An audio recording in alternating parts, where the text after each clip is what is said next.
नवरात्रे का व्रत, नवरात्रे की उपासना सबसे पहले किसने करी थी? भगवान राम ने। अश्विन के नवरात्रे में भगवान राम ने 9 दिन तक कलश की स्थापना कर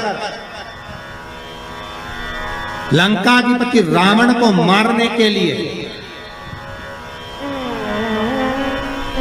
मां जगत जननी की आराधना करी। भगवान राम ने मां जगत जननी की आराधना, मां जगदम्बा की आराधना।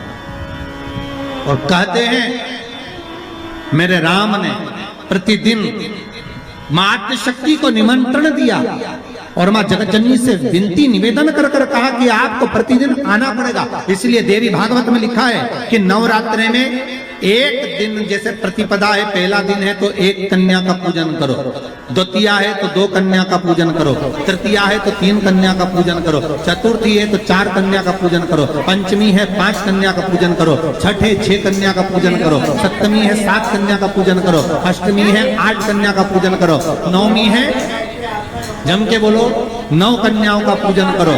और अगर इस तरह से आप पूजन नहीं कर सकते नवरात्रि में तो 9 कन्याओं का पूजन एक साथ या तो अष्टमी के दिन या नवमी के दिन कर दो, या मध्य में बीच में भी आप कर सकते हो एक साथ। पर अगर आपकी कोई कामना है, आपकी कोई इच्छा है, मालूम पड़े, जैसे कई लोग कहते हैं कि हमारी इच्छा है, हमारी वो मकान नहीं बिक रहा, या हमारी वो जमीन नहीं खरीदी जा रही, या हमारी कोई कंपनी नहीं डल रही, या हमारे काम में ये अड़चन आ रही है, तो नवरात्रे में 4 नवरात्रे में से किसी भी नवरात्रे में आप नियम बना लो कि एक कलश की स्थापना कर कर एक दिन में 1 कन्या का पूजन कर कर उसको भोजन कराना, लाल वस्त्र देना, लाल चुनरी देना, दूसरे दिन में 2 कन्याओं का पूजन कर कर लाल वस्त्र ओढ़ाना, लाल चुनरी देना, तीसरे दिन में 3, चौथे दिन में 4, 5वें दिन में 5, ऐसे 7-9 दिन तक एक कन्याओं के क्रम को बढ़ाते बढ़ाते बढ़ाते बढ़ाते आप उस पूजन का विधान प्रबल कर सकते।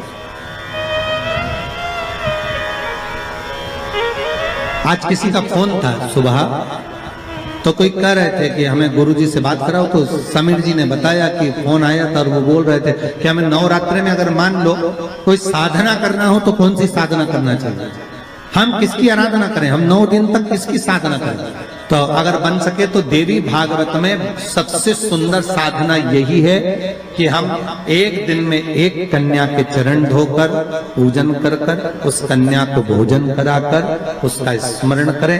हाँ, ये जरूर है तब आप किसी कन्या को 1 दिन में 1, 2 दिन में 2, 3 दिन में 3, 4 दिन में 4, 5 दिन में 5, ऐसे नवरात्रि 4 बार जो नवरात्रि आती, किसी भी नवरात्रि में आपको स्मरण कर उसका फल मिलेगा।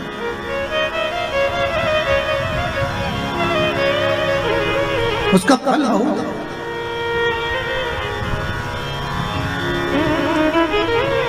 जैसे बेलपत्री का किया गया दान छिन्न नहीं माना गया।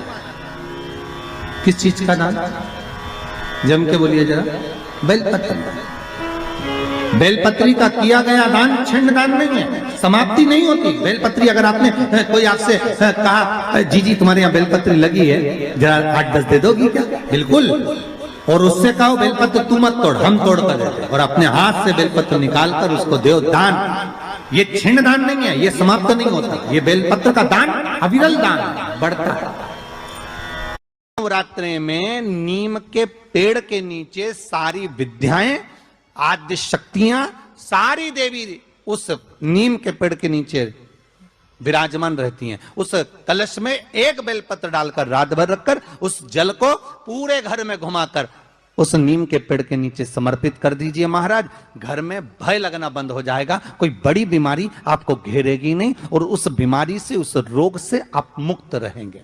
उस बीमारी से, उस रोग से आप मुक्त पाएंगे।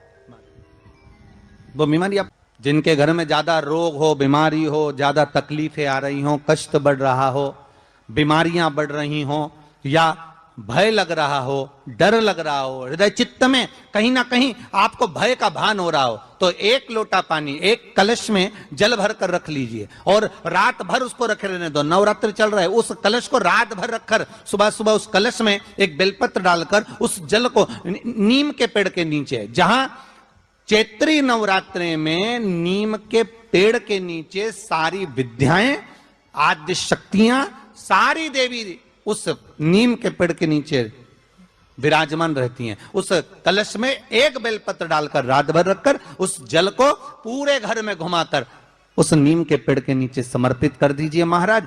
घर में भय लगना बंद हो जाएगा, कोई बड़ी बीमारी आपको घेरेगी नहीं और उस बीमारी से, उस रोग से आप मुक्त रहेंगे। उस बीमारी से, उस रोग से आप मुक्त पाएंगे, वो बीमारी आपको घेर नहीं। कलश का महारानी जगदम्बा जगतधात्री दुर्गा भवानी अब की बार माता जी घोड़े पर आई है। तो घोड़े पर जो देवी जी आती है वो समृद्धि को देने वाली आती है, लक्ष्मी की वृद्धि करने वाली आती है। जैसी घोड़े की रफ्तार होती है उस रफ्तार से लक्ष्मी घर में आती है। तो ये मत सोचना कि कोरोना महामारी ने हमको नीचे गिरा दिया या कोरोना महामारी ने रोक दिया, कमाई के स्रोत रोक दिया, धन रोक दिया। चिंता मत करना, मेरी माँ जगत जननी दुर्गा भवानी अब की बार घोड़े पर आई है। साल भर में इतना धन दे देगी कि आपने पीछे के 4 साल में नहीं कमाया होगा, इतनी मेरी मां भंडार भर देगी। उस कलश पर आम के पल्लव शिव का वर है। किसका वर है ये? शंकर का। 11 आम के जो पत्ते जिस डाली में लगे होते हैं, वो डाली कोमल सी डाली, 11 टुकड़े महाराज एक कच्चे सूत से लपेटकर 11 बार उसका भाग, जब उसको लपेट लोगे इस तरह से इकट्ठा करके, आगे का जो भाग है 11 बार कच्चा सूत लपेटने के बाद जो भाग पीछे का आगे का कोई भी हो, उसको शहद में डुबाकर शिव जी को समर्पित कर दो। किस जगह पर रखना है? अशोक सुंदरी वाली जगह। अशोक सुंदरी की जगह जानते हो आप लोग, पहले भी आपको बताया है, आज फिर आपको वर्णन कर दें।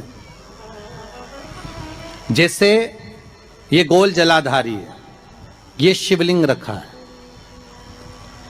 ये 2 जहां से पानी बह रहा है बाबा के चरणारविंद, राइट में श्री गणेश जी का स्थान, लेफ्ट में कार्तिकेय का स्थान, बीच में अशोक सुंदरी की जगह। शंकर भगवान की 6 लड़कियां हैं। भगवान शंकर के 13 बच्चे, 13 बच्चों में से 6 लड़कियां, उस 6 लड़कियों में से एक लड़की का स्थान, भगवान शंकर की एक बेटी का स्थान, अशोक सुंदरी का स्थान सामने पद्म पुराण में स्पष्ट किया। ये स्थान अशोक सुंदरी का। शंकर भगवान की जलाधारी में पार्वती जी का हस्तकमल, ऊपर से जो एक एक बूंद पानी गिरता है, ये शंकर भगवान की 5 लड़कियों का स्थान है। जया, विषहरा, शामरीबारी, दौतली और देव। शंकर भगवान की 5 लड़कियां भगवान शंकर के मस्तक पे जल की धार गिरा रही हैं। बीच में जो अशोक सुंदरी का स्थान है महाराज, उस जगह पर शहद का मुख, जो शहद आपने भिंगोया है, उस शहद का मुख शंकर जी की ओर कर कर इसी चैत्र के महीने में, इन्हीं नवरात्रि में शंकर भगवान के उस अशोक सुंदरी की जगह पर शहद का भाग शिव जी की ओर रख दें। महाराज अगर घर में संपदा